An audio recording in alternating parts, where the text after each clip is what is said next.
কষ্ট এই শব্দটি যার জীবনে প্রবেশ করেছে সে নিজেকে পৃথিবীর সবথেকে কষ্টভোগী মানুষ বলে দাবি করেছে। প্রত্যেকের কষ্ট প্রত্যেকের কাছেই বড়, তাই কারো কষ্টকে কখনো ছোট করে দেখা উচিত নয়। ঈশ্বর তাদেরই কষ্টকর দিন অতিবাহিত করাতে চান যাদের তিনি সুখী দেখতে চান। যে ব্যক্তি কষ্টকর দিন অতিবাহিত করে না সে সুখের দিনগুলোর গুরুত্ব বুঝে না। যে ব্যক্তি কষ্টকর দিন অতিবাহিত করেছে কেবল সে ব্যক্তি কাছের মানুষগুলোর আসল রূপ দেখতে পেয়েছে। কোনো মানুষই স্বার্থ ছাড়া তোমার পাশে দাঁড়াবে না।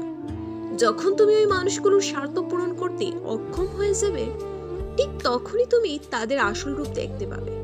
নিজের মনের সকল ধরনের ফিলিং অন্যকে বলে বোঝানো যায়, কিন্তু কষ্টের ফিলিং কাউকে বলে বোঝানো যায় না।